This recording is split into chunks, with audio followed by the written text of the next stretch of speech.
السلام علیکم ورحمۃ اللہ وبرکاتہ۔ بہت ہی پیاری طالبات، کیسی ہیں آپ سب؟ امید ہے کہ آپ سب خیریت سے ہوں گے۔ اللہ تعالیٰ آپ کو اپنے حفظ و امان میں رکھے، دنیا اور آخرت کی تمام بھلائیاں اور آسانیاں عطا فرمائے۔ تو ڈیئر کلاس، آج ہم پڑھنے جا رہے ہیں حدیث نمبر 32۔ عن ابی ہریرہ رضی اللہ تعالی عنہ، حضرت ابو ہریرہ رضی اللہ تعالی عنہ سے روایت ہے، قالا کہا، قال رسول اللہ صلی اللہ علیہ وسلم، رسول اللہ صلی اللہ علیہ وآلہ وسلم نے فرمایا، لا تدخلون الجنہ، تم جنت میں داخل نہیں ہو سکتے، حتیٰ یہاں تک کہ تؤمنوا، تم ایمان لے آؤ، ولا تؤمنوا، اور تم ایمان نہیں لاؤ گے یا تمہارا ایمان مکمل نہیں ہوگا، حتیٰ یہاں تک کہ تحابوا، تم آپس میں محبت کرنے لگو۔ اولا، کیا نہ ادلکم، میں تمہیں بتاؤں، خبردار کروں، میں تمہاری رہنمائی کروں، علی شیء، اوپر ایسی چیز کے، اذا، جب، فعلتموہ، تم اس پر عمل کرو، تحاببتم، تم آپس میں محبت کرنے لگو گے۔ افشوا السلام، سلام کو پھیلا دو، بینکم، آپس میں۔ رواہ مسلم، اس حدیث مبارکہ کو امام مسلم نے اپنے صحیح مسلم کے اندر بیان کیا ہے۔ حضرت ابو ہریرہ رضی اللہ تعالیٰ عنہ سے روایت ہے کہ نبی علیہ الصلاۃ والسلام نے فرمایا، تم اس وقت تک جنت میں داخل نہیں ہو سکتے جب تک ایمان نہ لے آؤ، اور تمہارا ایمان اس وقت تک مکمل نہیں ہو سکتا جب تک تم آپس میں محبت نہ کرنے لگو۔ کیا میں تمہیں ایسی بات کی خبر نہ دوں کہ اگر تم اس پر عمل کر لو تو تم آپس میں محبت کرنے لگ جاؤ گے؟ وہ بات، وہ کام کیا ہے؟ افشوا السلام بینکم، آپس میں ایک دوسرے کے ساتھ سلام کو عام کر دو۔ ڈیئر اسٹوڈینٹس، انسان اس دنیا کی زندگی میں اپنے آخری ابدی گھر جانے اور اس منزل کو پانے کی ایفرٹ اور کوشش کے لیے بھیجا گیا ہے۔ انسان کا اصل گھر اور اس کا اصلی ٹھکانہ جنت ہے، جو اللہ رب العالمین نے اپنی اشرف المخلوقات کے لیے تیار کر رکھی ہے۔ البتہ اس گھر تک پہنچنے اور اس ٹھکانے کو پانے کے لیے انسان کو دنیا میں اللہ رب العالمین کے بھیجے ہوئے احکامات پر عمل پیرا ہونا ہوگا۔ ایمان اور عمل صالح، ان دو چیزوں کے ساتھ جنت کے داخلے کو مشروط بنا دیا گیا ہے۔ اللہ رب العالمین نے بے ایمان، مشرک اور کافر پر جنت کو حرام قرار دے دیا ہے۔ جنت میں داخل ہونے کی پہلی اور بنیادی شرط ایمان ہے، اللہ کو ایک ماننا، واحد ماننا، مشکل کشا ماننا، حاجت روا ماننا، دنیا کے تمام باطل اور جھوٹے معبودوں کا انکار کرنا، اللہ رب العالمین پر ایمان لانے کے بعد رسولوں پر، ملائکہ پر، کتابوں پر ایمان لانا، اچھی اور بری تقدیر پر ایمان لانا۔ جب انسان ایمان کی دولت سے مالا مال ہو جاتا ہے تو وہ امید رکھ سکتا ہے کہ انشاءاللہ اس دنیا کی مختصر زندگی کے بعد، اس دنیا کو چھوڑنے کے بعد وہ ہمیشہ ہمیشہ کے لیے اپنے اصلی اور ابدی گھر جنت میں داخل ہونے والا ہے۔ تو ڈیئر اسٹوڈینٹس، حدیث مبارکہ میں ایمان کو حاصل کرنے، ایمان کو مکمل کرنے، ایمان تک پہنچنے کا ایک فارمولہ بتایا گیا ہے۔ اب دیکھیے اللہ کے نبی صلی اللہ علیہ وسلم کتنے خوبصورت اور پیارے انداز میں جنت میں پہنچنے کا راستہ ہمیں بتا رہے ہیں۔ فرمایا تم جنت میں داخل نہیں ہو سکتے جب تک تم ایمان نہ لے آؤ، اور تمہارا ایمان اس وقت تک مکمل نہیں ہو سکتا جب تک تم آپس میں ایک دوسرے کے ساتھ محبت کرنے والے نہ بن جاؤ۔ اب کس طرح ایک دوسرے سے محبت کی جائے؟ کیسے انسان اپنے دل میں دوسروں کے لیے وسعت اور جگہ پیدا کرے؟ کیسے مسلمان خود غرضی، ہرس، ہوس اور لالچ جیسے منفی جذبات سے بچ کر دوسرے مسلمان کے لیے اپنے دل میں احساس، اثار، وفا اور الفت کو پیدا کرے؟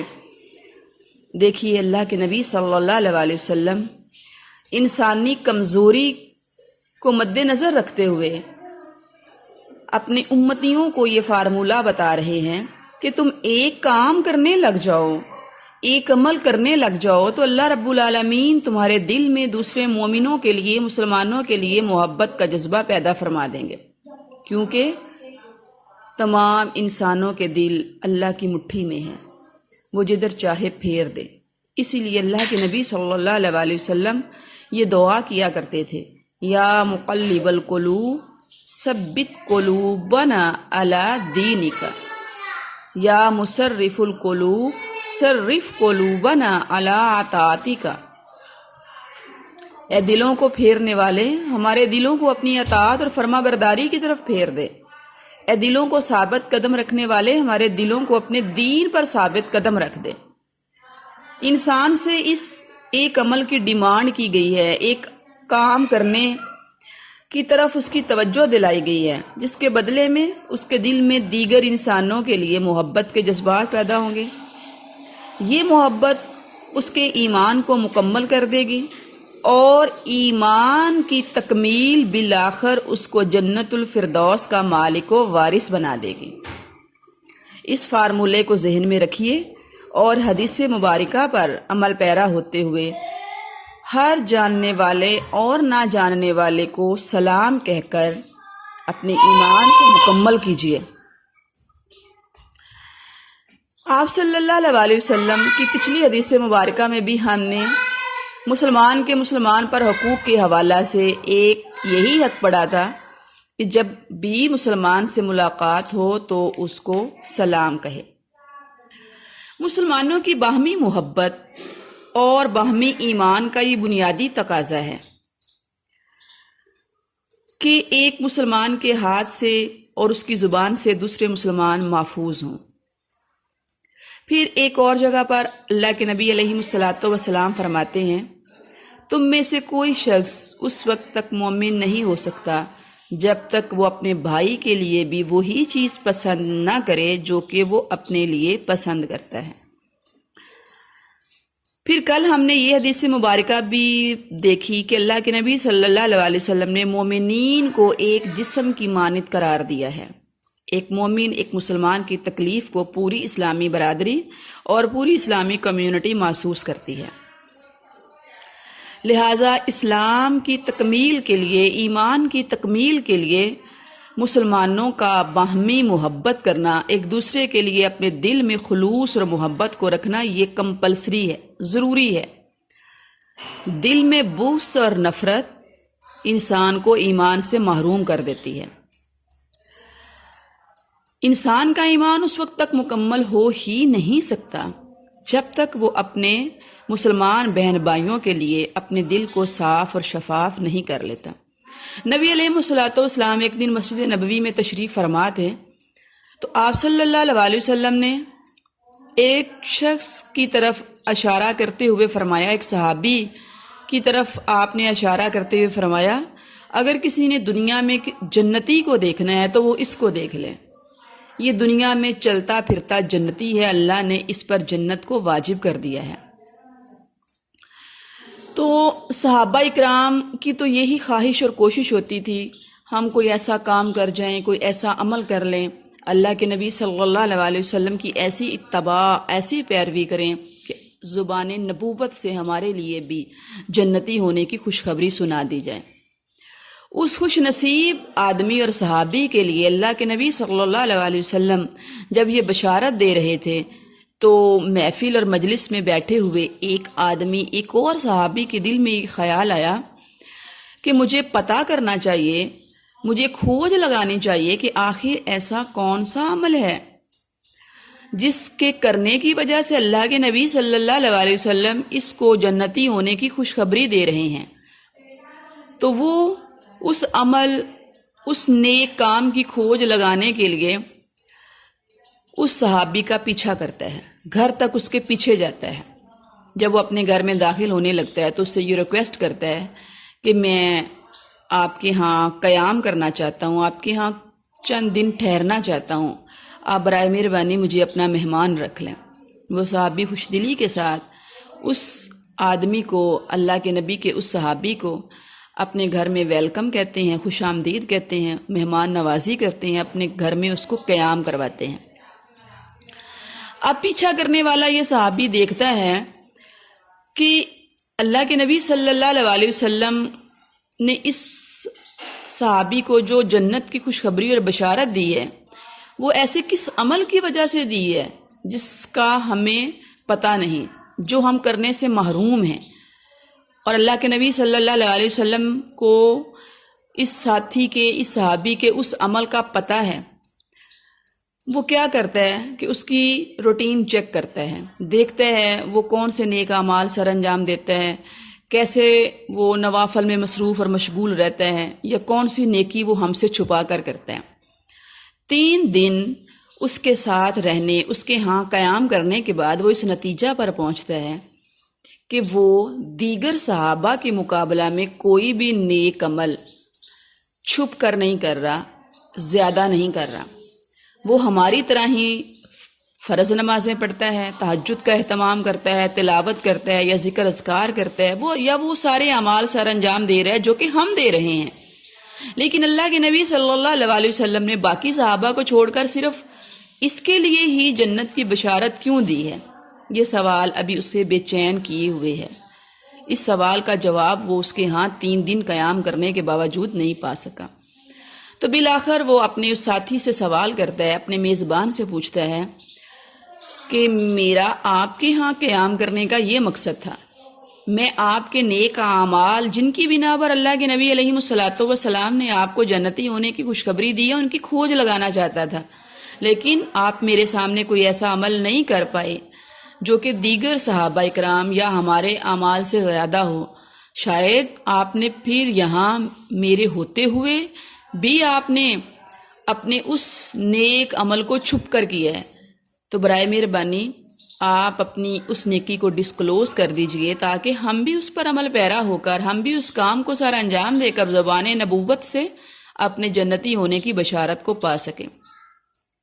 تو وہ صحابی رسول مسکرا کر کہتا ہے، اے میرے ساتھی، اے میرے دوست، میرے اندر کوئی بھی ایسا عمل نہیں ہے جو تم لوگوں کے اندر نہ ہو۔ میں بھی تمہاری طرح صرف انہی نیک اعمال کا اہتمام کرتا ہوں جن کو تم سر انجام دیتے ہو۔ ہاں، میرے اندر ایک چیز ہے، شاید اللہ کے نبی صلی اللہ علیہ وسلم نے میری اس خلوص اور میرے اندر کی صفائی کو دیکھ کر ہی میرے جنتی ہونے کی خوشخبری دی ہے۔ وہ کیا ہے کہ میرا دل دوسرے مومنوں اور مسلمانوں کے لیے صاف اور شفاف ہے۔ میں نے اپنے دل میں کبھی کسی مسلمان کے لیے کینہ، بغض، عداوت، نفرت اور بدگمانی کو جگہ نہیں دی۔ میں دوسرے مسلمانوں کے ساتھ اپنے دل میں محبت، خلوص اور ایثار ہی رکھتا ہوں۔ تو یہ بات سن کر آنے والا وہ مہمان صحابی پکار اٹھا کہ ہاں، تمہارا یہی کام، تمہارا یہی عمل اللہ کے ہاں اتنا محبوب اور پسندیدہ ہے، اتنا پیارا ہے کہ نبی علیہ الصلوۃ والسلام نے تمہیں دنیا کے اندر ہی جنتی ہونے کی خوشخبری دی ہے۔ تو ڈیئر اسٹوڈینٹس، اپنے دل کو دوسرے مسلمانوں کے لیے میل کچیل سے صاف کرنا، کینہ، بغض، نفرت اور عداوت اپنے دلوں سے نکال کر دوسرے مسلمانوں کے لیے اپنے دل میں محبت، ایثار، وفا اور قربانی کو جگہ دینا، یہ کوئی چھوٹا اور معمولی عمل نہیں ہے۔ اس کے بدلے میں اللہ کے نبی صلی اللہ علیہ وسلم نے جنت کی بشارت اور خوشخبری دی ہے، اور یہ آپ صلی اللہ علیہ وسلم کی بشارت اور جنتی ہونے کی خوشخبری صرف ایک صحابی کے لیے نہیں، بلکہ قیامت تک آنے والا آپ کا ہر وہ امتی جو اس صحابی کے نقش قدم پر چلتے ہوئے اپنے دل کو دیگر مسلمانوں کے لیے آئینہ بناتا ہے، صاف اور شفاف رکھتا ہے، تو اللہ کے نبی صلی اللہ علیہ وسلم کی یہ بشارت ان تمام لوگوں کے لیے ہے۔ آئیے آج ہم بھی دنیا کی زندگی میں اپنے رشتہ داروں کے ساتھ، دوست احباب کے ساتھ، مسلمانوں کے حوالہ سے اپنے دل کو صاف اور شفاف کریں اور اللہ کے نبی صلی اللہ علیہ وسلم کی بیان کردہ اس بشارت اور خوشخبری کو پائیں۔ سلام ایک جامع دعا ہے، ایک ایسی نیک تمنا ہے جس میں انسان کی جسمانی اور روحانی صحت و عافیت سے لے کر ہر قسم کی نعمت کی عطا اور ہر قسم کے شر، عیب و نقص، سلامتی اور بچاؤ شامل ہے۔ جب ہم کہتے ہیں نا السلام علیکم، تم پر سلامتی ہو، یہ سلامتی کا لفظ بہت جامع اور وسیع ہے۔ ہم اپنے مسلمان بہن بھائی کے لیے ہر طرح کی خیر اور بلائی کی دعا کر رہے ہوتے ہیں اس مختصر سلام کے اندر، اور اس کے لیے ہر طرح کے شر سے بچنے کی دعا کر رہے ہوتے ہیں۔ جب معاشرے کے تمام افراد ایک دوسرے کے لیے خلوص دل سے ایسی دعا کریں گے، ایسی نیک تمناؤں کا اظہار کریں گے، تو یقیناً یہ چیز ان کے دلوں میں محبت اور بھائی چارے کے جذبات کو پیدا کر دے گی۔ پھر فتنہ فساد، لڑائی جھگڑا، نوک جھونک اور مختلف قسم کے تنازعات جو معاشرے کے امن و سکون کو برباد کر دیتے ہیں، وہ ختم ہو جائیں گے اور پورا معاشرہ امن و سکون، خوشیوں اور مسرتوں کا گہوارہ بن جائے گا۔ لہٰذا اسلامی تعلیمات کا مقصد یہی ہے کہ ایمان اور اعمال صالحہ کا جو نتیجہ ہے وہ حسن معاشرت ہو، لوگوں کا اچھا رہن سہن ہو، معاشرے کے اندر خلوص، محبت اور پیار ہو، اسلامی معاشرہ لڑائی جھگڑے، فتنہ فساد سے پاک ہو۔ جب ایمان اپنے کمال کو پہنچے گا، ایمان مکمل ہوگا، تو آٹومیٹیکلی معاشرہ جو ہے وہ خوبصورت ہوتا چلا جائے گا۔ سلام بولنا یا ایک دوسرے کو سلام کہنا جہاں محبت و اخوت کا باعث ہے، وہیں ایمان کو مکمل کرنے کے ساتھ ساتھ جنت کے حصول کا ذریعہ بھی ہے۔ ہم یہ دیکھتے ہیں کہ انسان کی حقیقی اور اصلی کامیابی دراصل آخرت کی کامیابی ہے۔ اللہ رب العالمین قرآن مجید میں فرماتے ہیں نا وَكَانَ ذَلِكَ عِندَ اللَّهِ فَوْزًا عَظِيمًا، یعنی یہ اللہ کے نزدیک بڑی کامیابی ہے کہ انسان جہنم سے بچ کر جنت کا مالک و وارث بن جائے، وہ اپنے اصلی گھر اور اصلی ٹھکانے پر پہنچ جائے، یہی حقیقت میں اصل کامیابی ہے۔ لہٰذا حدیث مبارکہ کے اندر اس کامیابی کے حصول کا ذریعہ سلام کو عام کرنے، سلام کو اپنانے میں بیان کیا گیا ہے۔ آپ صلی اللہ علیہ وسلم کا فرمان ہے اجنبی اور جاننے والے سب کو سلام کرو۔ صحابہ اکرام کا یہ معمول تھا کہ اکٹھے سفر کر رہے ہوتے، پیدل جا رہے ہوتے، اور راستے میں ایسی جگہ سے گزر ہوتا جہاں ایٹ اے ٹائم دو لوگوں کا، زیادہ لوگوں کا اس راستے کو پاس کرنا، گزرنا ممکن نہ ہوتا۔ کوئی درخت، کوئی اوٹ آ جاتی، ایک صحابی کو ادھر ہونا پڑتا، دوسرے کو ادھر ہونا پڑتا، اور پھر اس کو کراس کر کے جب دونوں صحابی چند لمحوں کے بعد ملتے تو پھر وہ ایک دوسرے کو کہتے ہیں السلام علیکم ورحمۃ اللہ وبرکاتہ، تم پر اللہ کی سلامتی ہو، اللہ کی رحمتیں ہوں اور برکتیں نازل ہوں۔ یہ بہت ہی خوبصورت اور پیاری دعا ہے۔ گھر میں داخل ہوتے ہوئے، گھر میں سے نکلتے ہوئے گھر والوں کو سلام کرنا، گھر میں داخل ہو کر گھر والوں کو سلام کرنا باعث برکت، گھر والوں کے لیے باعث برکت اور باعث رحمت ہے۔ ہر آنے جانے والے اجنبی کو بھی اور جاننے والے کو سلام کرنا نبی علیہ الصلوۃ والسلام کی خوبصورت اور پیاری سنت ہے، جس کے اندر سراسر اسلامی کمیونٹی کے لیے فائدہ ہی فائدہ ہے۔ اسلام کے اندر یہ مسلمان کی پہچان ہے کہ جب بھی وہ ایک دوسرے کو ملتے ہیں تو وہ سلام کہتے ہیں۔ آپ صلی اللہ علیہ وسلم کا فرمان ہے سب سے پہلا کلام مسلمان جب ملاقات کریں، جب ایک دوسرے کا سامنا کریں، تو سب سے پہلی بات، سب سے پہلا کلام سلام ہونا چاہیے۔ سلام کا جواب دینا یہ مسلمان پر واجب ہوتا ہے، اور ہمیں شریعت مطہرہ سے یہ پتہ چلتا ہے کہ سلام کا جواب اچھے انداز میں، اچھے طریقہ سے دینا چاہیے۔ اگر آپ کو کوئی کہتا ہے السلام علیکم تو آپ آگے سے کہیں السلام علیکم ورحمۃ اللہ۔ اگر آپ کو کوئی کہتا ہے السلام علیکم ورحمۃ اللہ تو آپ آگے سے کہیں السلام وعلیکم السلام ورحمۃ اللہ وبرکاتہ۔ اور اگر ان تینوں کلمات کے ساتھ کوئی آپ کو سلام کرتا ہے تو آپ بھی پلٹ کر جواباً اس کو اتنے ہی کلمات کے ساتھ سلام کی استوا کو بھیجیں اور اس پر سلامتی بھیجیں۔ تو ڈیئر اسٹوڈینٹس، سلام کرنے کے کچھ آداب ہیں۔ ہم نے آج السلام علیکم کے خوبصورت اور پیارے جملہ کو اور اس پیاری دعا کو بگاڑ کر رکھ دیا ہے۔ مذاق میں اور لا علمی میں، جہالت میں ہم مختلف ایسے جملے بولتے ہیں، السلام علیکم، اس طرح کے جملے بولنا، یہ بجائے دعا کے اس کے الٹ ہو جاتا ہے، بد دعا ہو جاتا ہے۔ ہاں، یہاں یہ بات بھی یاد رکھیے، یہ سلام کا لفظ یا سلامتی والی یہ دعا صرف مسلمانوں پر ہی بھیجی جا سکتی ہے، نان مسلم اور غیر مسلموں کو آپ سلام نہیں کہیں گے۔ یہود و نصارہ کی طرف سے، اہل کتاب کی طرف سے اگر آپ کو سلام کہا گیا ہے تو ان کے جواب میں آپ صرف وعلیکم کہیں گے، کیونکہ زمانہ نبوت کے اندر یہودیوں نے مسلمانوں کو پریشان کرنے، مسلمانوں کو تنگ کرنے کے لیے السلام علیکم کی بجائے نعوذ باللہ السلام علیکم کا لفظ کہنا شروع کر دیا، جس کا مطلب ہے تمہارے اوپر موت ہو۔